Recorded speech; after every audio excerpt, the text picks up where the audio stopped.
सावित्री चौधरी जी आए मंच पर और अपना मार्गदर्शन करने के लिए, उनके लिए जोरदार तालियां।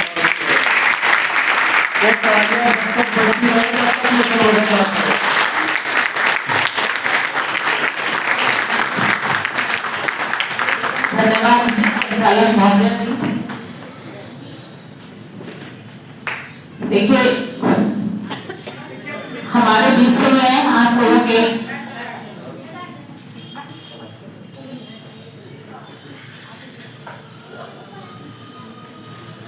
सबसे पहले तो देखिए आप सभी लोगों को नए साल की हार्दिक शुभकामनाएं, क्योंकि नया साल चल रहा है।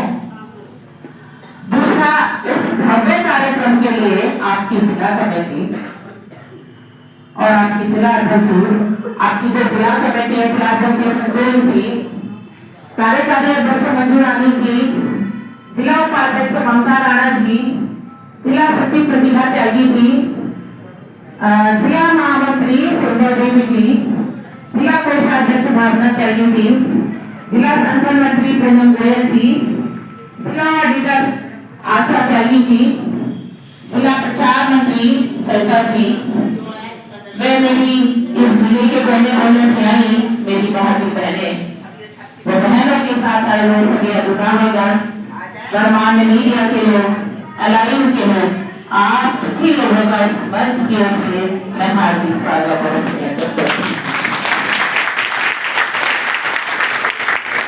आज सहारनपुर की इस धरती से आज यहाँ एक में सभा करने नहीं आए। आज यहाँ ये साधारण सभा नहीं है। आज यहाँ से इंकलाब की आवाज निकली। मेरे साथ एक बार जोरदार नारा लगाएं, इंकलाब जिंदाबाद, इंकलाब जिंदाबाद। जो आंगनबाड़ियों को शोषण है, अभी आंगनबाड़ियां शोषण को नहीं करती।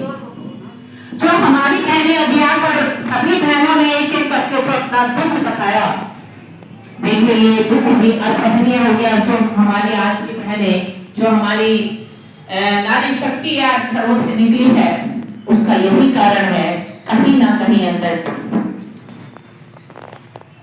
चाहे एफआरएस ले लो, चाहे आप बीएलओ ले लो, इन सबको देखते हुए आप लोगों को खुद पता है कि कितना काम आप लोगों से लिया जाता है। सुबह से लेकर शाम तक काम काम काम काम, आधी रात तक आप लोगों से बीएलओ की ड्यूटी कराई जाती है। रात के 12 बजे हमारी बहनें बता रही है हम सो गए हैं। तो देखिए ये हमारा शोषण की परिभाषा है। मान जिस तरह से देखिए आप लोगों के साथ किया जा रहा, क्या कोई और भी विभाग है, किसी और विभाग के लोगों से इस तरह से व्यवहार किया जा रहा है कि आपसे काम कराया जा रहा और उनका सम्मान न किया जा रहा, उनसे काम कराया जा रहा और उनको वेतन ना दिया जा रहा, उनसे काम कराया जा रहा और उनकी ना चली जा रही? क्या है कोई ऐसा विभाग? सिर्फ आंगनबाड़ी के अलावा कोई ऐसा विभाग नहीं है। आंगनबाड़ी 10 विभाग का काम कर रही है और 10 विभाग में भी मैं आप लोगों को गिनवा दूं कौन कौन से काम है। महिला बाल विकास का काम सब लोगों को पता है। आंगनबाड़ियां हेल्थ एंड न्यूट्रिशन देती हैं, बच्चों को लेके गर्भ से लेके और 6 वर्ष तक वो उनकी सेवा में रहती है। भ्रूण से लेकर चाइल्डहुड तक हम इनके कर्णधार, उसमें भी THR है। आपका बच्चों के जो पोषण है, जो THR उस पर चढ़ाना, पोषण की सुविधाएं देना, उनको घर घर जाकर गृह भ्रमण करना। दूसरा आ जाता है आपका स्वास्थ्य विभाग का काम, टीकाकरण है, टीकाकरण की सूची बनाना, NM के साथ, आशा के साथ मिलकर मातृ मृत्यु दर को रोकना, गर्भवती के टीकों का ध्यान रखना, कुपोषण का ध्यान रखना, उसको चिन्हित करना, परिवार नियोजन की बातें करना, उसके विषय में जागरूक करना, संचारी रोग, कुष्ठ रोग, दस्तक एक काम नहीं है। ये दो काम हुए, ये इतने सारे कि 2 काम हुए हैं। तीसरा काम आपका आ गया शिक्षा विभाग का। शिक्षा विभाग में आपको प्री प्राइमरी की शिक्षा देना है। 3 से 6 साल के बच्चों को अनौपचारिक रूप से उनको पढ़ाना है, उनको गीतों के माध्यम से, भावगीत के माध्यम से, किसी के माध्यम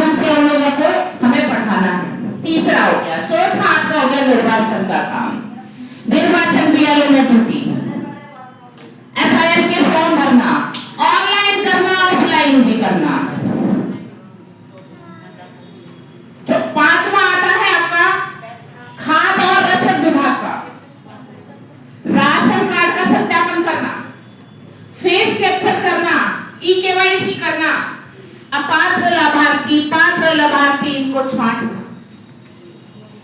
फिर आता पंचायत विभाग का काम, पांचवा काम, छठा काम आप लोगों पंचायत विभाग का। पंचायत विभाग में जो गांव में बने प्रधानमंत्री आवास, उनका भी सत्यापन हमें करना है, सर्वे करना है। स्वच्छता भारत मिशन, इसका भी काम देखना है, शौचालयों का निरीक्षण करना है, सत्यापन करना है, गांव का सर्वे करना है। सातवां आता है जनगणना, सर्वे विभाग,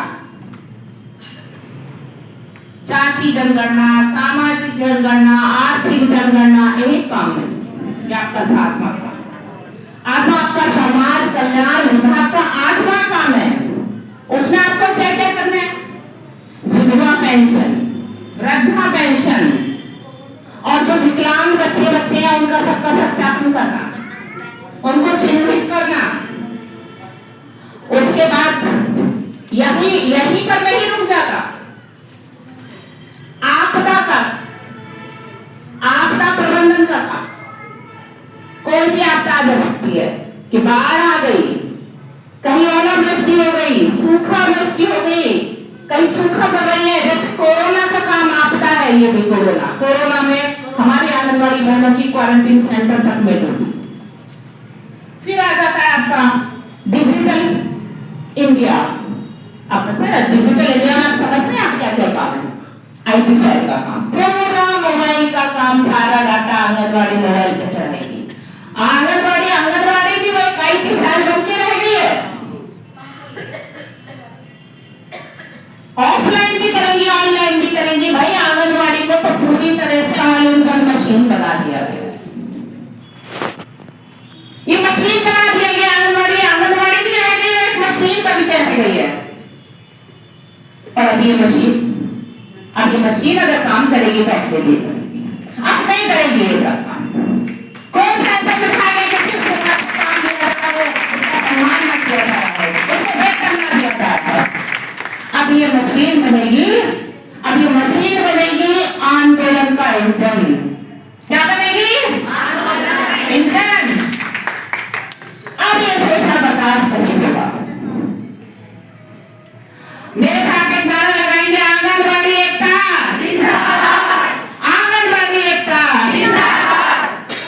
अधिकार हमारे आपका, नहीं किसी के बाप का। अधिकार हमारे आपका, नहीं किसी के बाप का। अधिकार हमारे आपका, नहीं किसी के बाप का।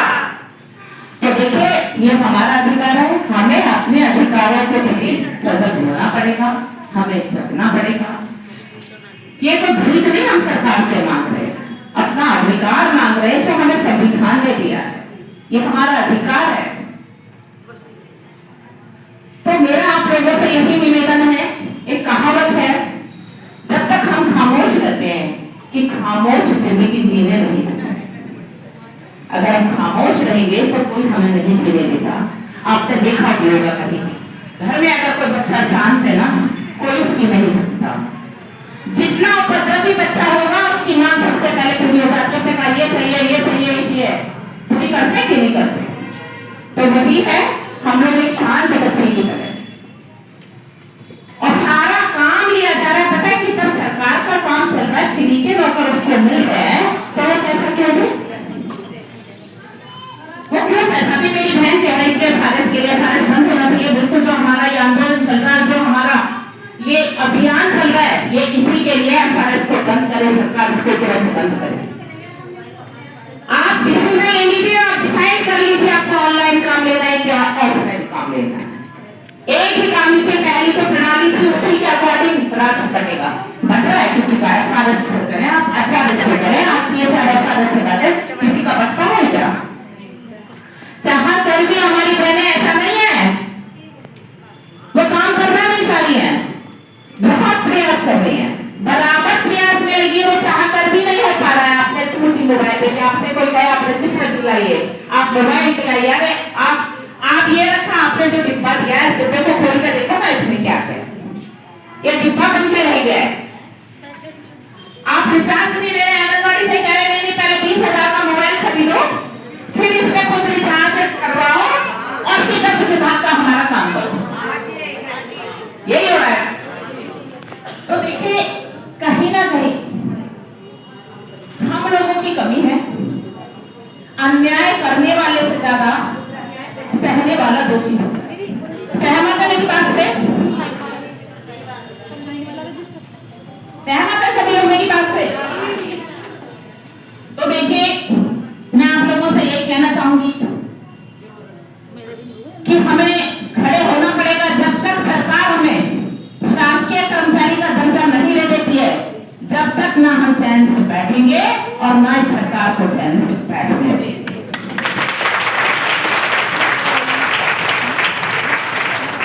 PLI की बात है।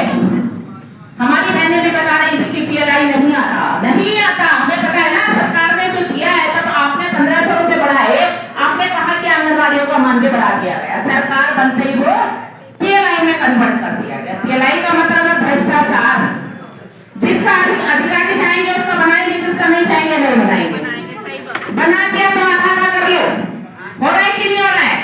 अभी हमारी बहनें बताई रही थी, हर चीज का पैसा। पहली बात तो आप बताइए कि आपको मिल कितना रहा है, ऊपर से इतना छूट छूट के खाया जा रहा है। और यही कारण है, जिनको खून मुंह लग जाता है ना, वो फिर आप लोगों को इकट्ठा नहीं होने देना चाहते। उनको पता है कि हमारा ये सब खेल खराब हो जाएगा। इसलिए जैसे आज आप निकले हैं, वैसे ही आपको अपने नेतृत्वकर्ता के पीछे आपको जो बता दिया गया कि वहां अगर हमारा कोई धरना प्रदर्शन है, वहां हमारा आंदोलन है, कुछ भी है, आंख बंद करके अपने नेतृत्वकर्ता के पीछे चल दीजिए। उसी दिन आपको सफलता मिलेगी।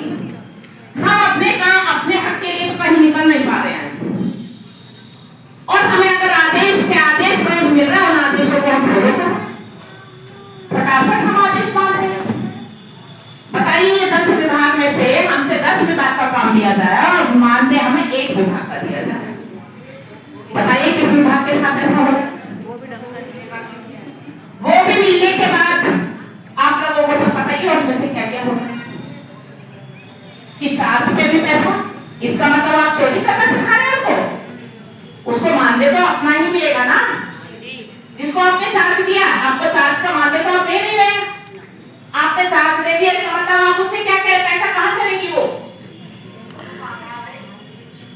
तो ये भ्रष्टाचार देखिए, अभी हमारी अगर बहन बता रही थी तो ये सब क्या है, हमारी जेब से को जबरदस्ती नहीं चीज। हमें अपने अधिकारों के प्रति सजग होना पड़ेगा। हमें जब तक जानकारी का अभाव रहेगा, आप लोगों को बस एक धमकी दी जाती है, अच्छा तो बहुत बोल रही है, आऊं सेक्टर पे, बस एक हथियार है। सहमत है मेरी बात से? बस ये हथियार है। जब आंगनबाड़ी 72 विभाग में काम कर रही है, सेंटर पे तो मिलेगी वो। क्या मिल पाएंगे आप सेंटर पे? कोई नहीं मिल पाएगा। कैसे मिलेगा? आप कहते हैं योजना फेल है, आप फेल करा रहे हैं। आप एक विभाग के काम में 10 विभाग में लगा रहे हैं। भाई आंगनबाड़ी से रूरल को क्या अर्बन भी आप देख लीजिए, कोई काम आंगनबाड़ी के बिना संभव नहीं है। जितनी भी सरकार की योजना है, अगर धरातल पे उतारे तो वो केवल आंगनबाड़ी उतारे करेगा इतना काम।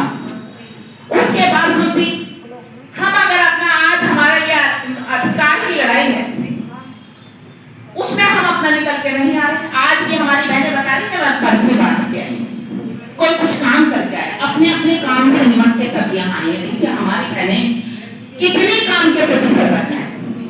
ये अच्छी बात है, हम अपने काम के प्रति सजग हैं, लेकिन उस काम के बदले हमें महंगाना तो मिलना चाहिए। क्या यही महिला सशक्तिकरण? इसी को महिला सशक्तिकरण कहते हैं। ये महिला सशक्तिकरण है, ये महिला शोषण है।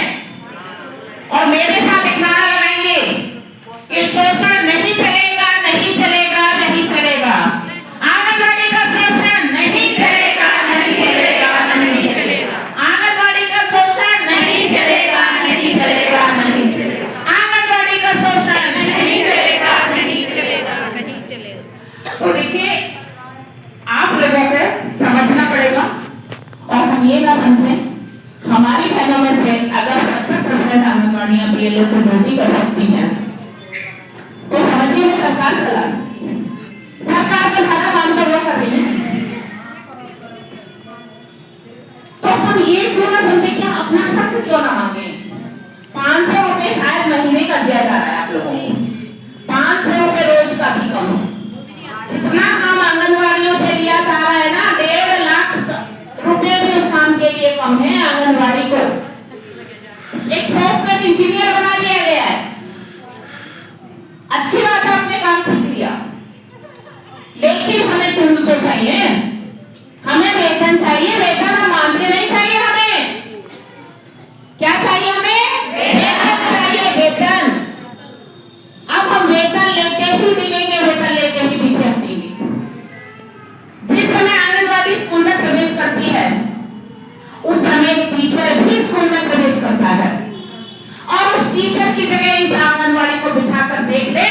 और अगर शिक्षा की गुणवत्ता ना बदल जाए तो चलेगा। 1 लाख वेतन लेने वाला टीचर, 1.25 लाख वेतन लेने वाला टीचर बीएलओ के कारण रोज सुसाइड कर करके मर गया। रोज सुसाइड किया है। कोई बता दे हमारी एक बहन ने सुसाइड किया हो, कोई बता दे हमारी बहन ने काम ना किया हो। शर्म आनी चाहिए सरकार को। आपका अपना कर्मचारी अपने हथियार डाल देता है और वो सुसाइड कर रहा है। आप आंगनवाड़ी को अपना कर्मचारी नहीं मानते, आप कहते हैं आप तो वॉलंटियर हैं। अगर वॉलंटियर हैं तो आप काम करते हैं। अरे सीमा पे खड़ा जवान अगर अपने हथियार डाल दे और वो ये कह दे कि मैं इस काम को नहीं कर सकता, तो क्या हम सांस ले पाएंगे?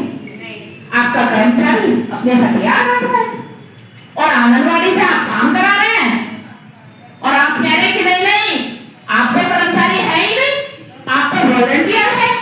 अरे अगर हम वॉलंटियर हैं तो उसको रिटायर कौन करता है भाई 62 साल पे?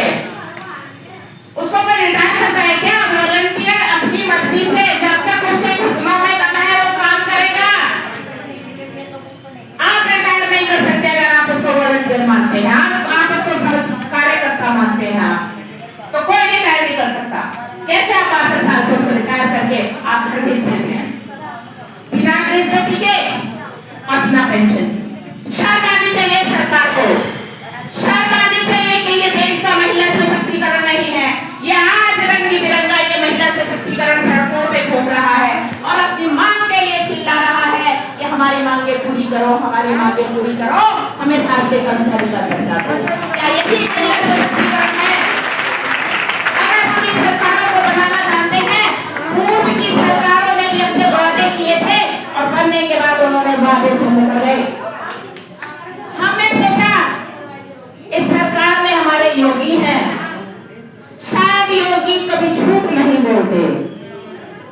आपने 2016 में जब लखनऊ में हमारा धरना चल रहा था तो आप हमारे धरने में आए थे और आपने कहा था अगर हमारी सरकार बनती है तो आपको सम्मानजनक मान दे देंगे, आपकी सेवा सत्ता में सुधार करेंगे। लेकिन सरकार बने को आज कितना समय हो गया और जब हमारी बहनें इनको वादा याद दिलाने गई तो उनको पकड़ पकड़ के जेल में डाल दिया। शर्म आनी चाहिए सरकार को। कैसे हमने विश्वास किया कि हम योगी जी कभी झूठ नहीं बोल सकते, लेकिन क्या किया जाए, क्या कहा जाए, क्या कैसे योगी हैं? यही महिला सशक्तिकरण है हमारे देश का भाई। आप महिला आरक्षण की बात करते हैं, क्या ये आंगनवाड़ियां महिलाएं नहीं है? क्या ये आंगनवाड़ियां महिलाएं नहीं है? क्यों इनकी नहीं सुनी जाती? चलिए अब मैं इन्हीं शब्दों के साथ 2 लाइन के साथ अपनी बात को विराम करती हूँ कि हो गई है पीर पर्वत सी पिघलनी चाहिए, कि हो गई है पीर पर्वत सी पिघलनी चाहिए, अब हिमालय से कोई गंगा निकलनी चाहिए। सिर्फ हंगामा करना मेरा मकसद नहीं, सिर्फ हंगामा करना मेरा मकसद नहीं, मेरी कोशिश है इस आंगनवाड़ी की सूरत बदलनी चाहिए, सूरत बदलनी चाहिए। इन्हीं शब्दों के साथ जय हिंद, जय भारत।